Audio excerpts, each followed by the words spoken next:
tu rêves de travailler dans le cinéma ou dans le monde de l'audiovisuel, tu es au bon endroit. Bienvenue sur Edukia, la plateforme sur laquelle tu prépares ta réussite et ton avenir professionnel. Alors surtout, reste connecté, abonne-toi et partage autour de toi pour créer des vocations. Je m'appelle Ina et sur cette chaîne, j'ai le plaisir de recevoir des professionnels qui nous parlent de leur métier avec inspiration. Et aujourd'hui, on accueille Latigone. Latigone qui a, figure-toi, 3 casquettes. Alors celle de directrice de production, réalisatrice et scénariste. Et elle va nous faire découvrir tout ça en vidéo. Alors, reste connecté. Je suis Latigone, je suis directrice de production, scénariste, réalisatrice dans le milieu du cinéma, essentiellement la fiction, mais aussi un peu la pub, le clip, la série.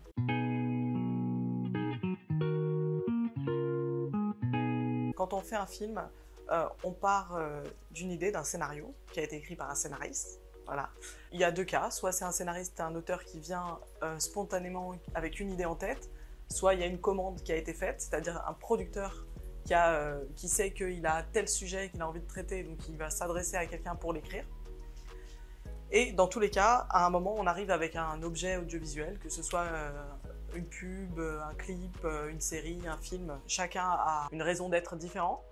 Et cet objet audiovisuel va être accompagné pour être ce qu'on appelle mis en production. C'est-à-dire qu'on va le financer, le développer et puis le tourner. Et après le monter, qui est aussi une partie très importante. Donc quand on arrive là, à ce stade, en général, les producteurs qui, eux, sont chargés de réunir l'argent, m'appellent et me disent « Ok, Latigone, alors j'ai réuni, j'ai un film et tout, j'ai envie de le réaliser. Je pense qu'il coûte à peu près, je sais pas, on va parler pour un long métrage par exemple, on va me dire « Ah bah ça coûte 3 millions d'euros. » Voilà. Et je vais dire « Ok, je vais regarder le film et puis moi je vais définir si oui, avec 3 millions d'euros, on peut faire le film ou pas, déjà, parce que c'est ma première analyse. Donc je vais vous dire oui, non, on peut faire avec moins, on peut faire avec plus. Et puis si jamais on ne peut pas faire dans l'enveloppe qui est prévue, on va réécrire un peu, on va repenser pour qu'on puisse tenir dans cette enveloppe-là. En fonction du projet, si c'est destiné à aller en salle, si c'est destiné à aller sur Netflix, si c'est destiné à autre chose, on aura plus ou moins d'argent. Parce que la cible est différente et les moyens de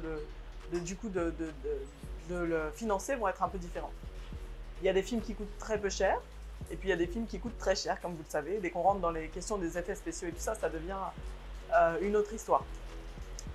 Je parle en euros parce que quand on arrive sur des films très chers, l'argent vient rarement d'ici. Il y a toujours des compléments internationaux. Donc voilà. Donc, une fois qu'on arrive à cette étape-là, je rentre en jeu et après je vais réunir l'équipe technique, artistique et tous les moyens pour tourner le film. En fait, à partir du moment où le producteur a réuni son argent, il me donne les clés de la maison et il me dit « Vas-y, fais-toi plaisir ». Donc à partir de là, je vais constituer une équipe. Bien sûr, on est nombreux à travailler, hein, mais finalement, à la fin de la journée, c'est moi qui suis la responsable juridique, légale, financière du projet. Donc si jamais il y a quoi que ce soit, c'est moi qui vais en prison. Donc voilà, donc on a tout ça voilà, et c'est une grosse, ça dure plusieurs mois parce que le temps de la production, moi j'interviens en préparation, en général j'ai peut-être 3 mois de préparation, je parle pour un long métrage, hein, dont on aurait à peu près, pour tourner un film d'1h30, on tourne dans les standards internationaux sur un film sur lequel il n'y a pas trop d'effets spéciaux et tout ça, entre 4 et 8 semaines. Voilà. Je sais que quand on fait des films comme ça, un peu avec moins de sous et tout, on se débrouille pour rentrer ça au chausse-pied. Mais en général, on le sent dans la qualité. Ce n'est pas des films qu'on retrouvera sur Netflix, c'est des films qu'on va regarder au quartier. Donc voilà. Et après, donc il y a toute cette partie-là. Et puis après, je me soustrais un peu parce qu'après, il y a toute la partie de la post-production qui, elle, dure plusieurs mois. Quand vous voyez un film, il a été tourné une année. Souvent, il ne sort que l'année d'après. Ça, c'est mon main job. Le travail que je fais finalement le plus, je pense, qui est vraiment la direction de prod. Après, sur des pubs ou sur des clips, évidemment, on est sur des circuits beaucoup plus courts. Ça va aller très très vite. Mais ça va être très intense. Donc, scénariste, c'est facile à deviner.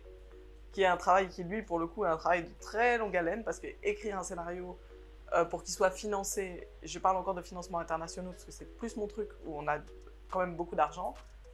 On commence une année, on peut finir 3 ans après. un scénario de long métrage. Et voilà, réalisateur, j'imagine que vous imaginez tout ce que c'est. C'est l'idée une fois que tout ça a été écrit, il faut le mettre en image et on a un responsable de l'image qui va gérer ça, diriger les comédiens, définir sa vision, et c'est la vision derrière laquelle on va tous se plier.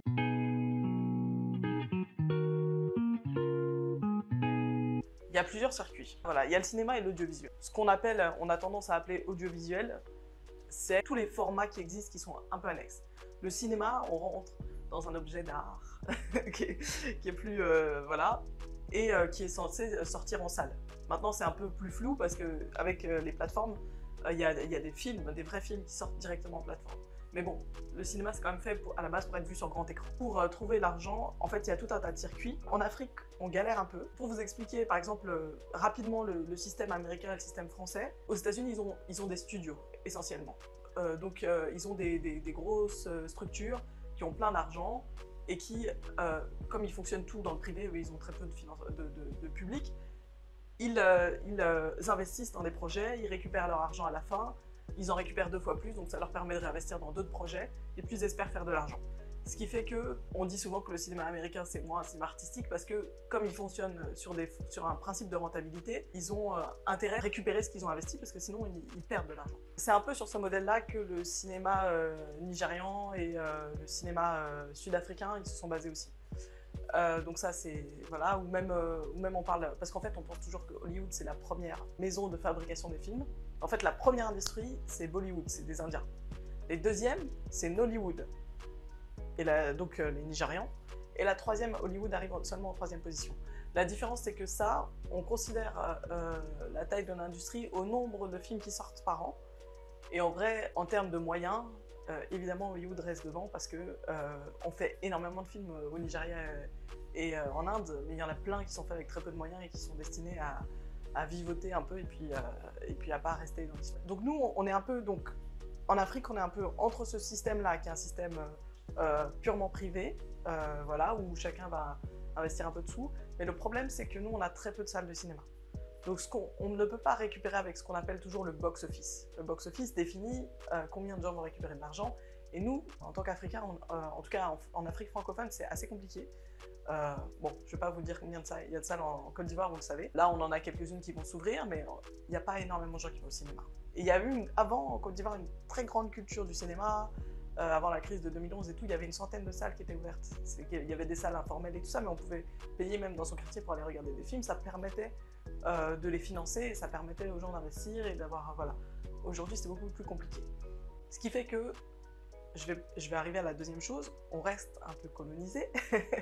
On finance beaucoup de films à l'international et notamment par la France, par la francophonie. Je dis la France, mais c'est la francophonie, ouais. Et il y a des fonds comme l'OIF ou le Fonds de jeunes créateurs francophones qui sont des fonds internationaux qui sont directement liés à ce qu'on appelle en France le CNC, le Centre national du cinéma, et on fait beaucoup de coproductions internationales. De toute façon, aujourd'hui, le monde est mondialisé, donc on fait des films à plusieurs. Donc quand le dernier film d'Abderrahmane Sissako qui s'est fait ici, on a eu un petit bout de tournage ici, mais ils ont tourné en Chine, ils ont tourné au Cap-Vert, et je me demande s'ils n'ont pas tourné dans un dernier pays. En tout cas, c'est déjà pas mal. Et en fait, leur but, c'était d'aller à Cannes, et ils ont eu pas mal d'argent de la France, mais ils ont dû sûrement en avoir un peu de la Chine, et un peu d'ici, et peut-être même un peu du Sénégal. Parce qu'on a aussi des fonds nationaux, qui sont, nous, ici, mais ils ne peuvent pas permettre de financer un film exportable à l'international. Quand je parle de film exportable à l'international, c'est toujours un peu délicat, parce que c'est pas une histoire de la qualité de l'histoire ou de la qualité des auteurs, mais à un moment, tout est relié aux moyens qu'on a. C'est-à-dire que pour faire de belles images, il faut une bonne caméra. Et une bonne caméra, ça coûte très cher. Pour pouvoir... les techniciens, la formation des techniciens. On a beaucoup et on en a de plus en plus de bons techniciens en Côte d'Ivoire. Et d'ailleurs, on parle des métiers qu'on voit souvent, comédiens, réalisateurs, producteurs, mais il y a énormément de métiers. Dans nos métiers, il y a ce qu'on appelle des machinistes. C'est des gens qui travaillent à la machinerie, qui construisent des barres de fer, qui nous permettent de faire des plans en hauteur comme ça, avec une caméra. Voilà, ça demande toute une structure en fer.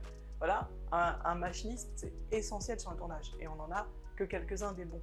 Et par exemple, pour faire des bons plans, il nous faut des bons machinistes, mais ça, c'est pas quelque chose qui s'invente.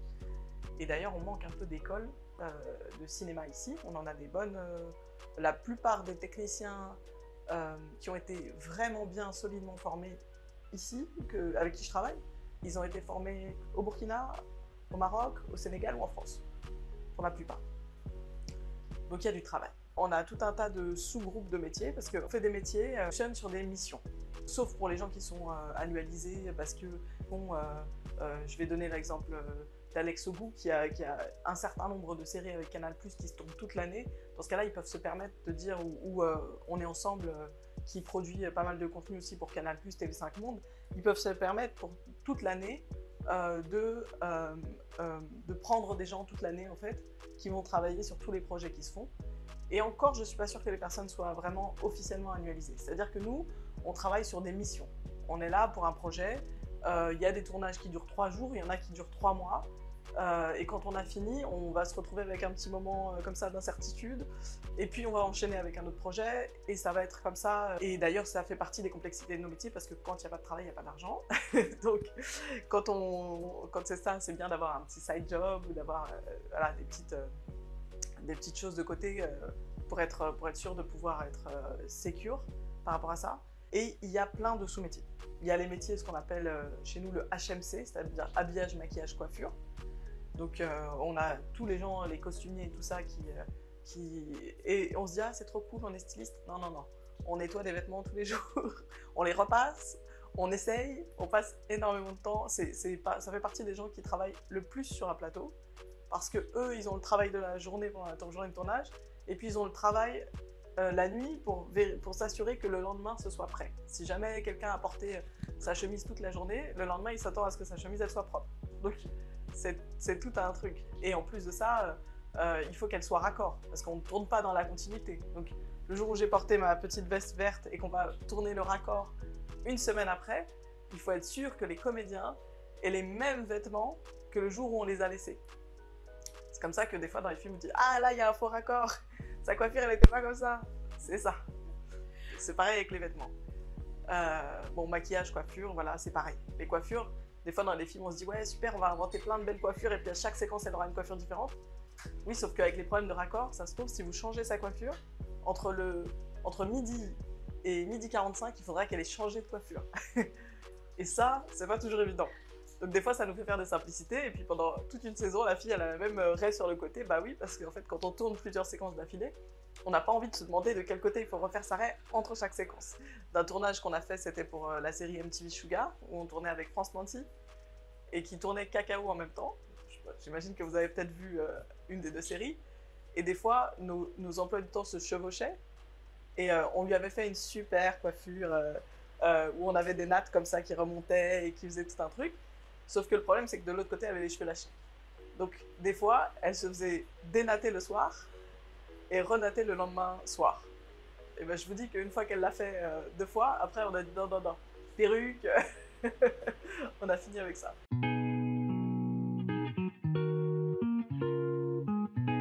Je fais un métier passionnant. Et d'ailleurs, c'est pas un métier.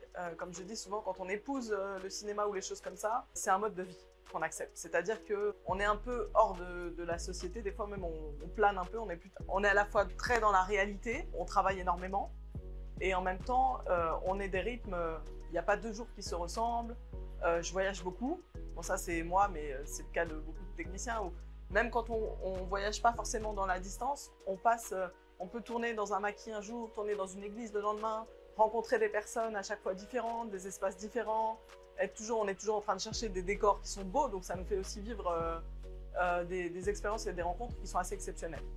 Et ça, je pense que on vit une aventure, c'est-à-dire que les films que vous regardez, nous on les vit. Dans la douleur parfois, mais on les a vécus, c'est-à-dire les endroits que vous avez vus, que vous avez trouvés magnifiques, nous on les a vus, les gens que vous trouvez magnifiques à l'écran, on les a rencontrés, etc. Ça, je pense que c'est le principal avantage, et la liberté. Mais comme on le dit souvent, la liberté a un coût qu'il faut être prêt à assumer.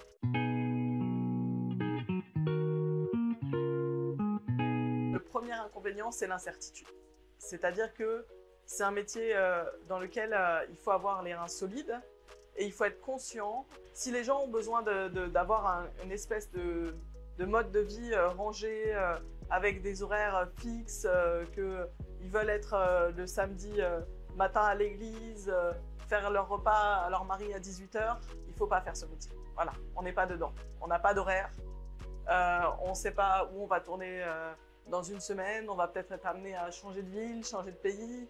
Là, pour vous donner une idée, j'ai peut-être passé 2/3 de mon année en dehors de chez moi. On peut se trouver ça super sur l'idée, mais à terme, sur la longueur, c'est fatigant. Donc, il faut se connaître. Il faut savoir si on est un aventurier ou pas.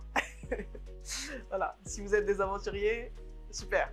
Mais si vous n'êtes pas sûr, ou alors il y a d'autres métiers plus calmes, assistant de production en bureau, chez Canal+, là où vous allez avoir à peu près des horaires et tout ça, et puis vous allez... Mais si c'est vraiment pour travailler sur le plateau, là, c'est pas la même chose.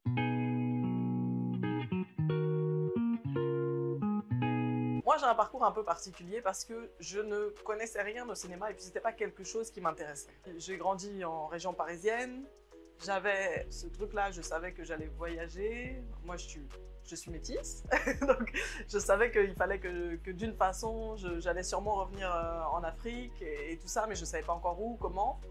Et je m'intéressais beaucoup plus à la musique.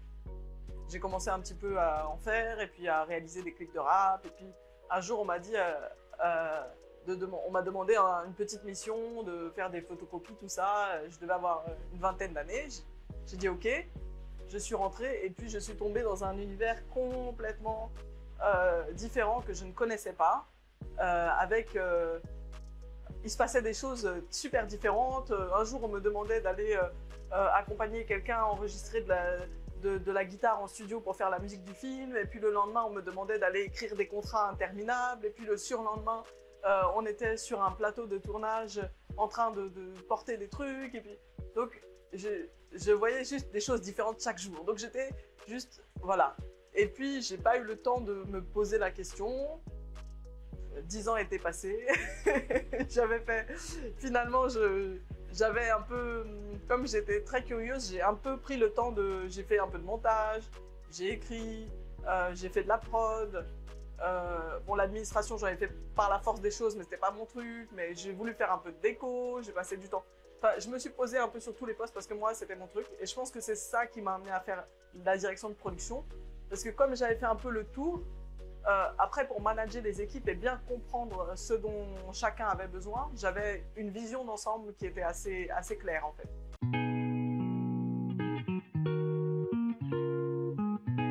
J'en ai pas vraiment. J'en ai pas vraiment au sens où je suis devenue indépendante à 18 ans, juste après mon bac. Donc j'ai plus ou moins pensé que j'allais faire des études. J'ai fait un bac S, scientifique, oui, pardon.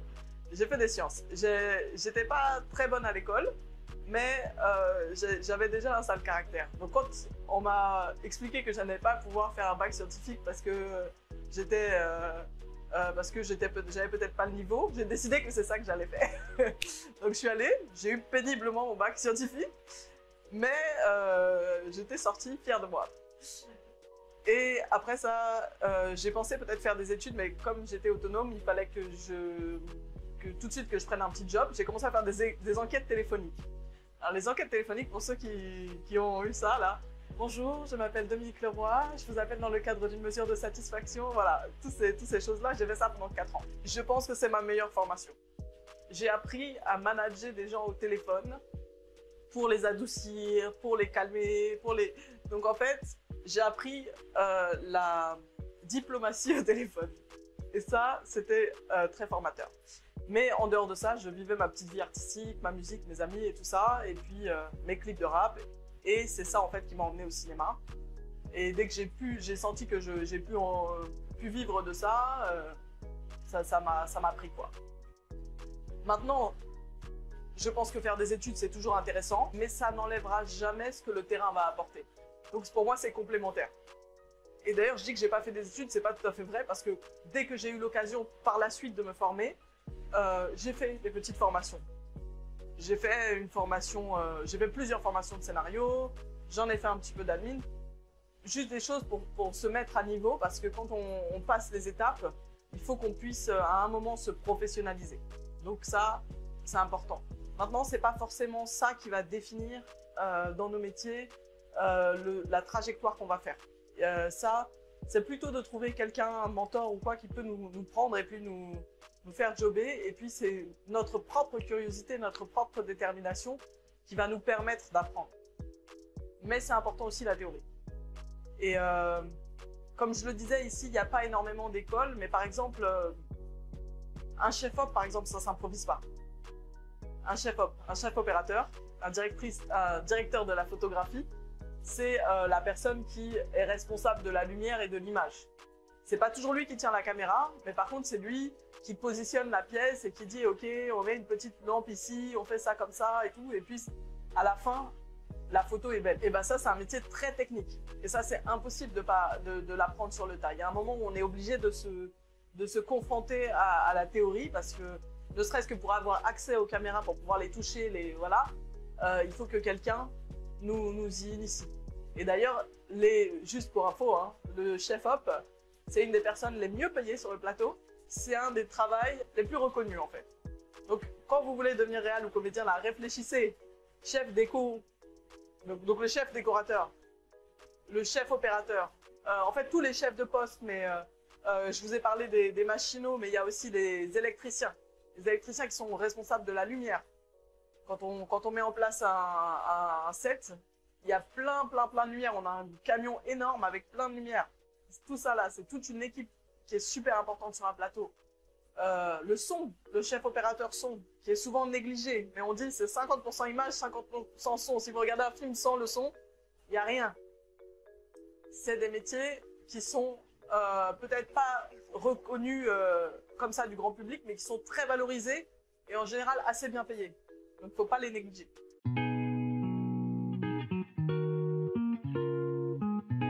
Je recommanderais déjà d'aller voir. Parce que des fois, on se dit, oui, moi, voilà, comme je disais, par exemple, pour les costumes, j'ai trop envie de faire du costume. Et puis, quand on arrive et qu'on voit un peu le costume, là, on se dit, moi, gérer les comédiens, là, parce que les costumières, elles gèrent les comédiens, hein, j'ai pas l'énergie de ça. Ou bien, voilà. Ou, il y a plein de choses comme ça qui sont... Donc, la première chose, ce serait d'aller voir. Et une fois qu'on a identifié un peu ce qu'on veut faire, il y a quand même des endroits comme l'INSAC, l'ESMA, il y a aussi Instant de vie, je crois, qui donnait des formations. Je suis pas très calée parce que, comme je vous dis, je suis pas trop allée à l'école, mais il y a quand même un certain nombre d'endroits vers qui on peut se tourner. Mais la première chose, c'est que dès qu'on va aller au contact des gens et qu'on sait un peu ce qu'on veut faire, on est dans un tout petit milieu, on est très familial, donc les gens vont pouvoir tout de suite vous rencontrer, parler avec les anciens, avec les gens comme moi. Ils vont tout de suite, une fois qu'ils ont identifié ce que vous voulez faire un petit peu, etc., ils vont vous orienter. Voilà. Mais surtout aussi, pensez, si c'est vraiment quelque chose de sérieux, sortez du pays. C'est pas, je dis pas ça pour pas revenir, je dis pas ça parce que je pense que ça enrichit vraiment le petit voyage là que vous allez faire un petit peu au Maroc, ou au Burkina, ou au Sénégal, et particulièrement dans nos métiers parce que on travaille en Côte d'Ivoire, mais on travaille beaucoup dans la sous-région. Donc c'est pas mal d'aller se confronter un petit peu à ces choses-là. Et je cherche les gens qui parlent anglais, donc apprenez l'anglais.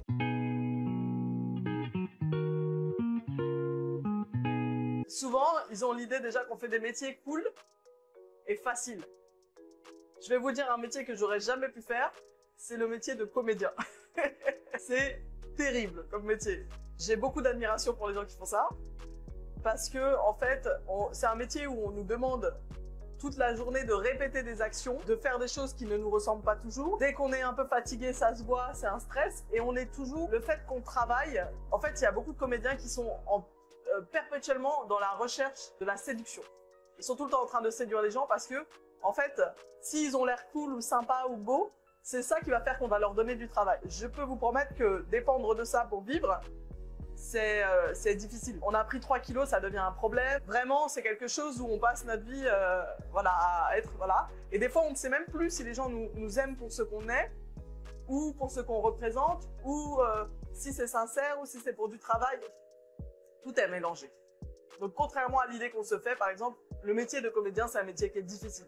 Moi, je n'en parle pas, je n'ai pas d'horaire, mon téléphone ne s'arrête jamais de sonner. Donc ça, c'est encore autre chose. Donc voilà, c'est un peu... Voilà, si vous avez des idées, en tout cas sur le cinéma, sachez que souvent, ça se passe pas comme ça.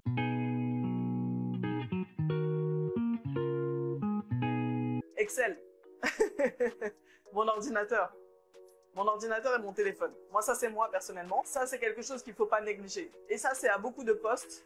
Les outils informatiques permettent de structurer notre travail. Et ça, même les costumières, les décorateurs, etc., j'insiste beaucoup là-dessus. Même le casting, j'insiste beaucoup là-dessus. On a des outils, en tout cas des méthodologies plutôt que des outils, qui peuvent nous rendre la vie beaucoup plus facile quand on est organisé. Et ça, c'est les ordinateurs.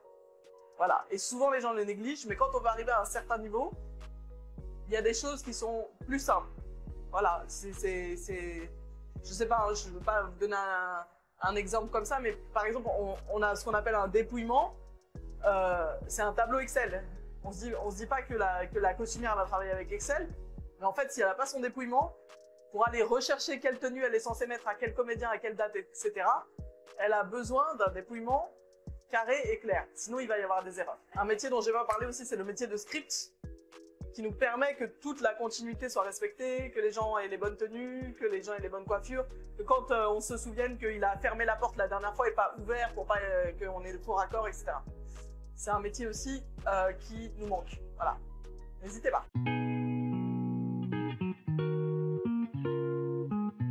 Ne vous laissez pas décourager. Une jeune fille qui m'a dit à un moment, parce que je pense qu'on arrive tous, bon, c'est peut-être pas tous, mais surtout nous les femmes, on fait des enfants, après on a un foyer, tout ça, on arrive à un moment où il faut qu'on arrive à concilier notre vie familiale et notre métier et continuer à travailler. Il y a des moments où l'argent ne va pas rentrer comme on espère, etc.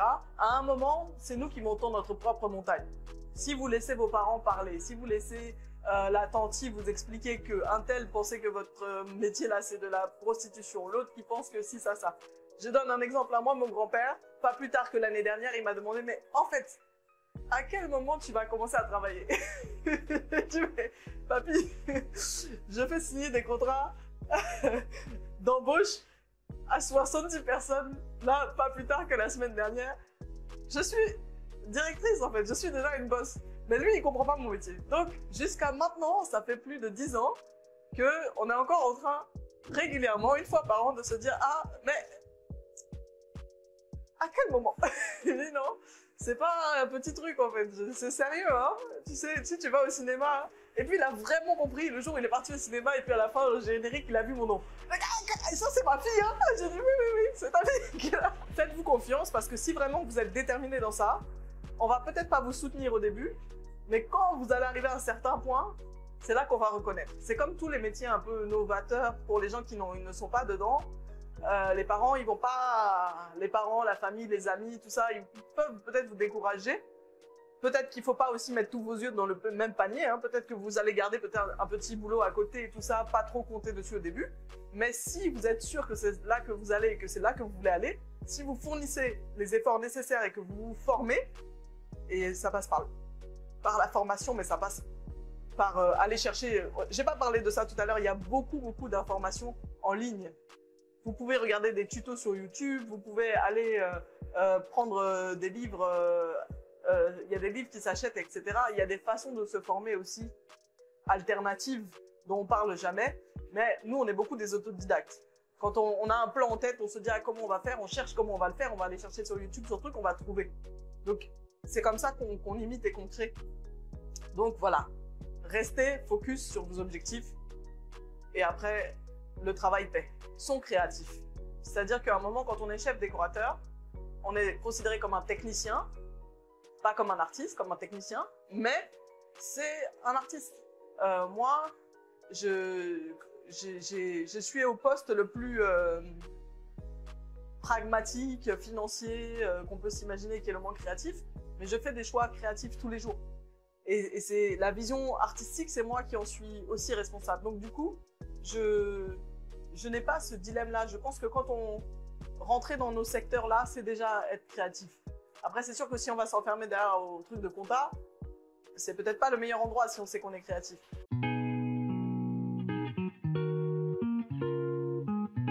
Je pense que la vie, c'est de l'art.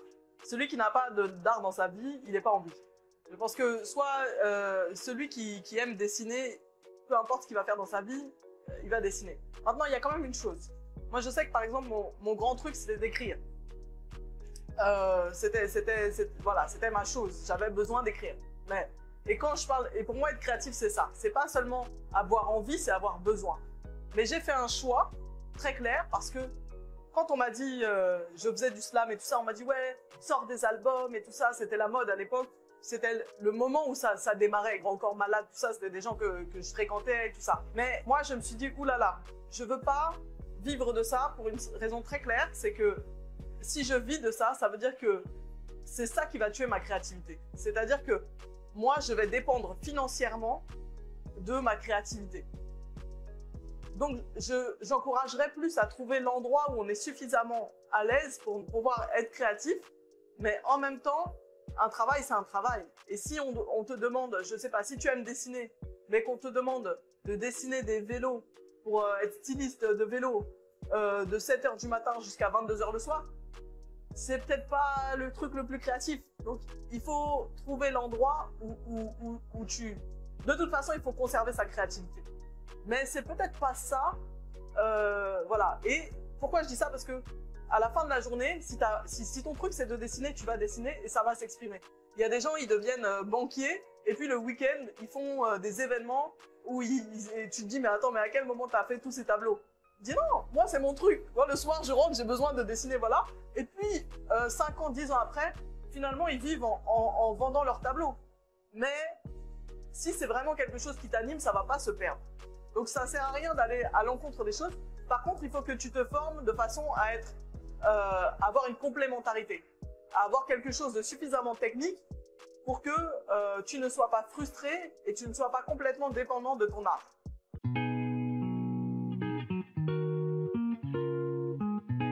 Moi, j'ai eu la chance de ne pas avoir à me poser la question. Pour la simple et bonne raison que j'étais dans une urgence, il fallait que je paye mon loyer. Donc du coup, j'ai fait plein de jobs qui étaient plus ou moins intéressants. Et dans les petits jobs, à force comme je travaillais dur, parce que j'avais cette urgence-là de m'en sortir, vraiment, j'ai trouvé ma voie. Et je pense que s'il y a vraiment un dernier conseil que je devrais donner, et voilà, c'est de vous donner à fond et d'aller au maximum. C'est pas à 30 ans que vous allez vous réveiller en vous disant que c'est la vie que vous voulez avoir, etc. N'ayez pas de fantasmes. Essayez tout et tout ce que vous faites, faites-le du mieux possible. Et puis vous allez vous révéler parce que il y a une grande phrase, j'ai vu le mot mantra tout à l'heure, qui dit la chance, c'est quand la préparation rencontre l'opportunité. Demain, vous pouvez marcher dans la rue et on vous dit toi, je vois quelque chose en toi, on va aller là ensemble, parce que vous étiez préparé à ça. Ça rejoint un peu ce que je disais sur l'art tout à l'heure. Gardez la créativité et l'art dans votre vie, ils rencontreront votre chemin. Mais la seule chose qui est sûre, c'est que même si vous allez travailler dans un salon de coiffure, vous allez faire un petit job ici, un petit job là-bas, les gens que je vois s'en sortir et percer, que ce soit dans nos métiers, moi c'est mes métiers que je connais, c'est les gens qui dès le début sont arrivés avec la lumière. S'ils viennent avec la lumière, on va la repérer et puis on va la nourrir. S'ils viennent en traînant des pieds, parce que même dans une banque, il y a des espaces créatifs. Les gens à la BAD, là, il y a des gens qui ont des métiers où ils travaillent machin, ils bougent en Amérique du Sud, aux États-Unis et tout ça, en dessinant des trucs tous les jours. Et pourtant, c'est à la BAD. Donc vous avez toujours un endroit où vous pouvez trouver votre place. Mais par contre, allez-y avec l'envie, parce que c'est ça qui va déterminer la différence. Je suis sûre que comme moi, tu as été fasciné par tes découvertes derrière ce qui se cache derrière la caméra. Alors, si tu as envie de travailler dans ce domaine, surtout, n'hésite pas à nous l'indiquer en commentaire. Partage à des personnes autour de toi qui t'en ont parlé. Et je compte sur toi pour t'abonner. Et surtout, je te dis à très bientôt sur edukia.com.